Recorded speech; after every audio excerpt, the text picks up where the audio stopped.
Hello, this is Maximus here with Indie Pride Hey, what's going on, everybody? for a game in the great mod for Medieval 2, Call of Warhammer. I'm commanding the Dwarfs in this battle, and I wanted to make I can't say historical, I'm going to say a fantasy dwarven formation, true to lore dwarven formation, using these deployable stakes. My army is 4 Prince Ulthor's Dragon Company.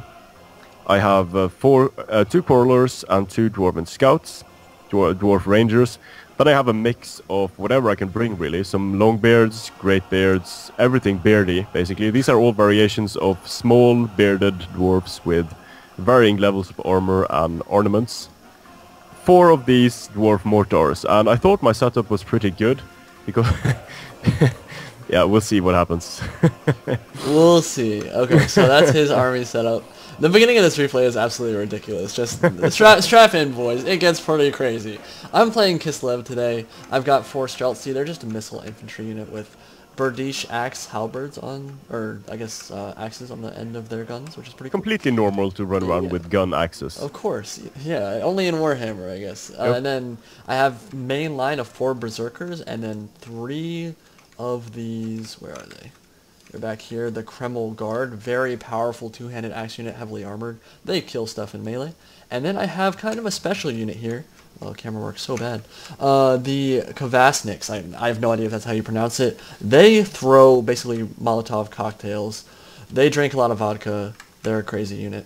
And then out on my flank, I have 3 of these Griffon Legion, which look a lot like the Winged Hussars for the Polish. And then for the rest of my cavalry contingent, I have 2 Bear Cavalry, the Sons of Ursun. They use 2-handed great swords. Very high charge bonus, very powerful in melee. So we're going to press play on the replay.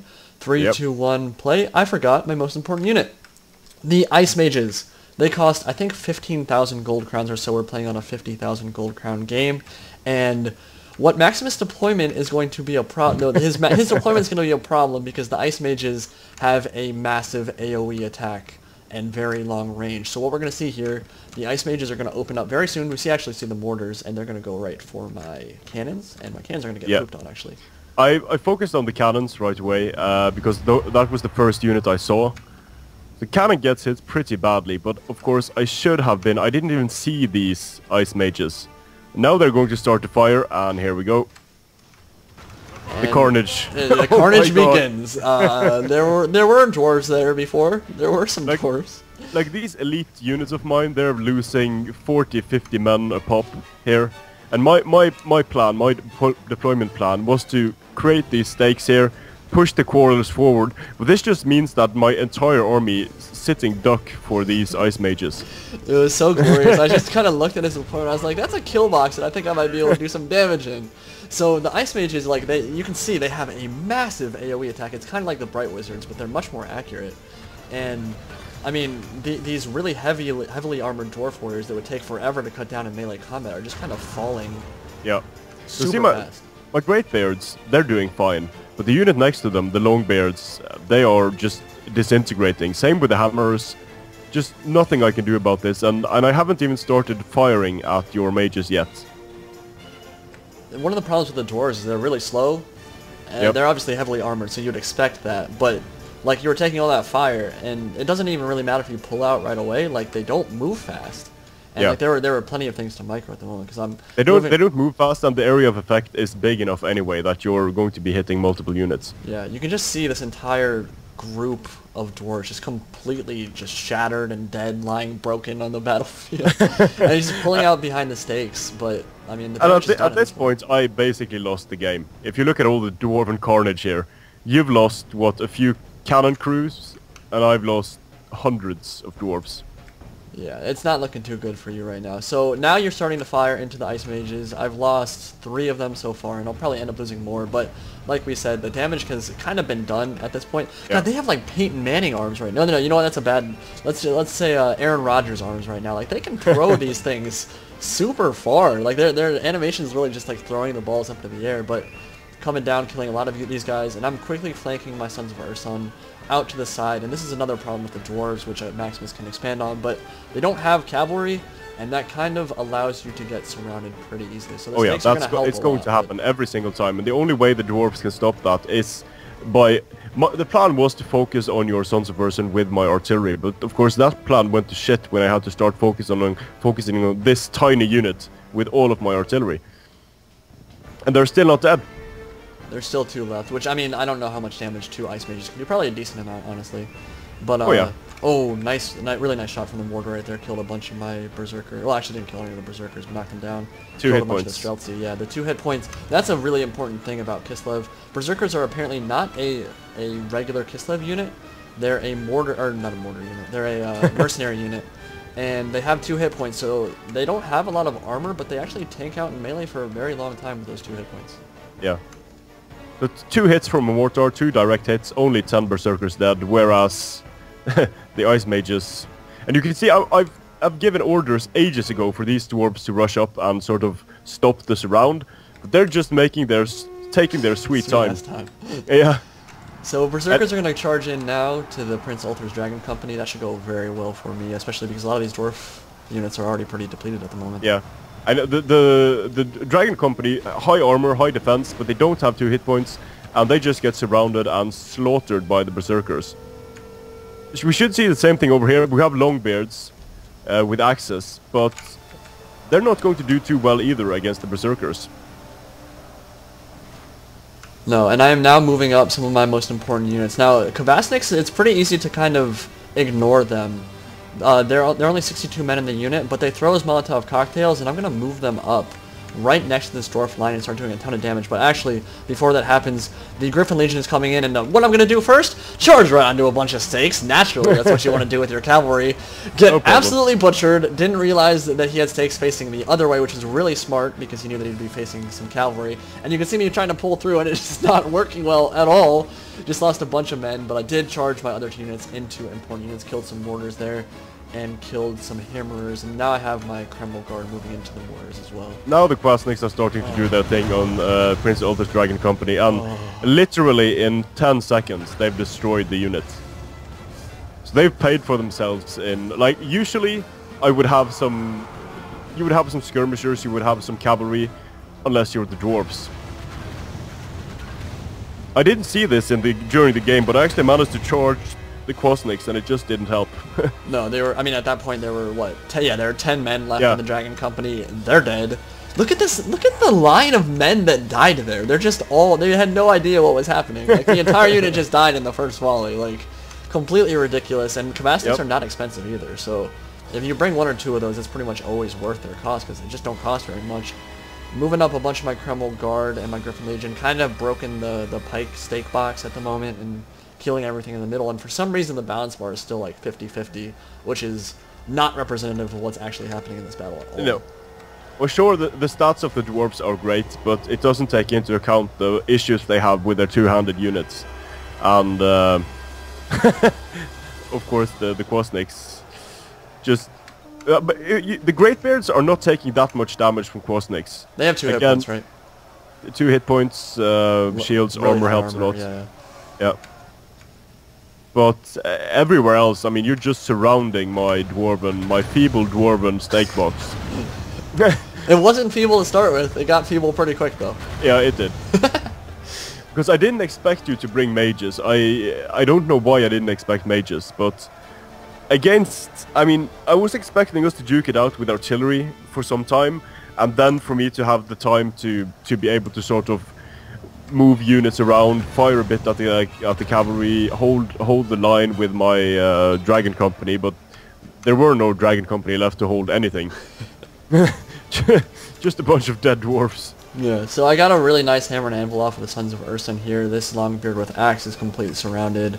Again, some more Longbeards over here, tied up with my Griffon Legion and my Sons of Ursun, and the Kreml Guard are also getting into melee now. And at this point, with all these depleted dwarfs, I mean, the Greatbeards and the Elders and some of those other high-tier dwarf units would do great against Kreml Guard normally, but the Kvasniks and the Ice Mages really made their presence felt before this battle even started, and so, like, a lot of these dwarves are at half strength or a quarter strength before they even get into melee, and at that point, they have absolutely no hope against these higher-tier Kislev units. With the dwarves, yeah, you have artillery, you have some nice ranged units, but you lack you have miners. They are basically like quasnakes. But unless you're able to, you don't have the mobility to use them as effectively as quasnakes can be used for Kislev. Because of the cavalry, because of the great cavalry, and of course the bear cavalry of Kislev. Much more tanky than other cavalry units. And just the angle the Kvasniks have right now, like they've had enough time at this point that the Greatbeards, even with their 2 hit points, they just can't stand up to it anymore. The fire's too much for them, just burning them through their armor, cooking them alive.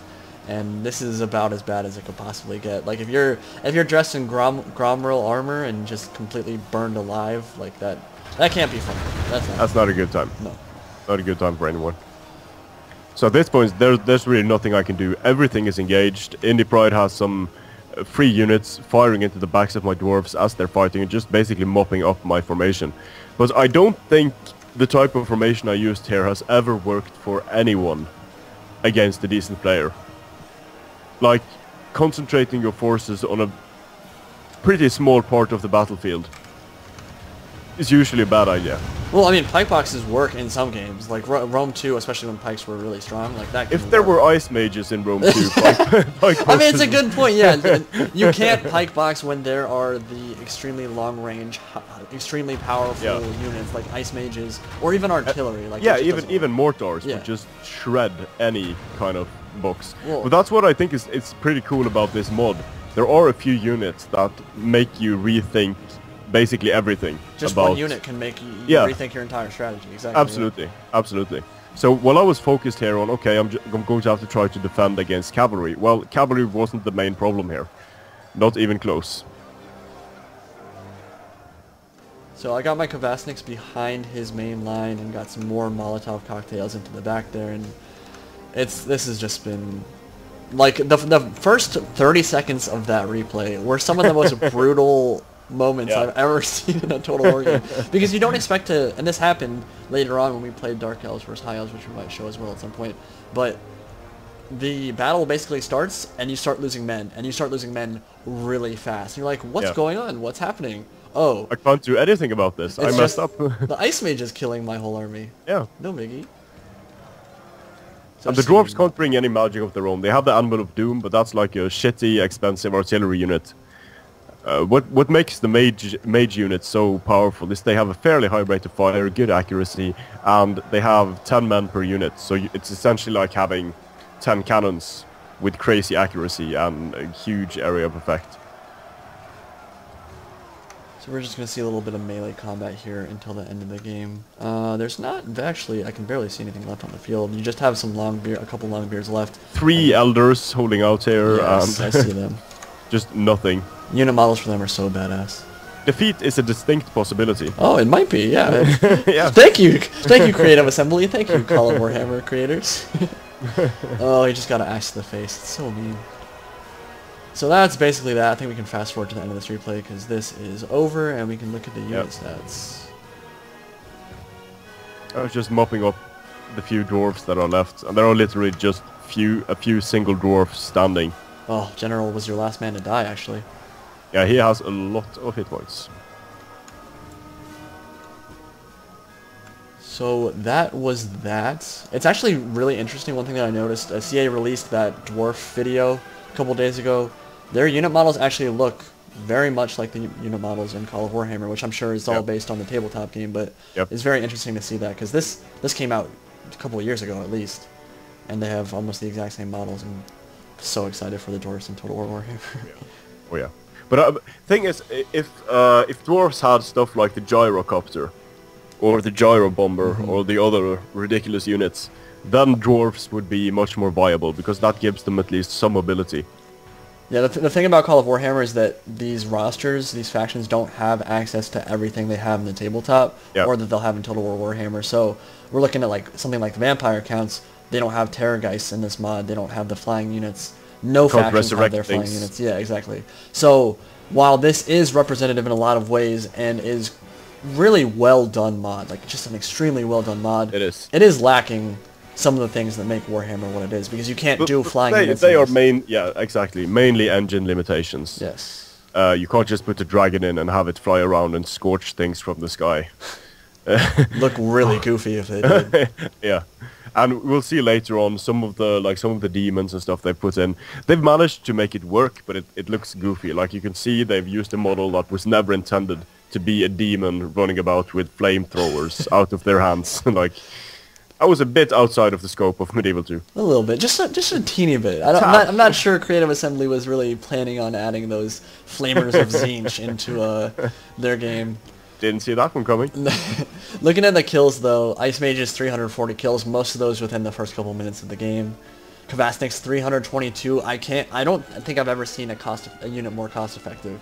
They cost like 2,000 or like 1,500. Well, have a look at the Berserkers, 125, 88, 96, and then compare that to the Kreml Guard, 56, 41, 31. Yeah, the 2 hit points matters a lot. Oh yeah, extremely important. Extremely important.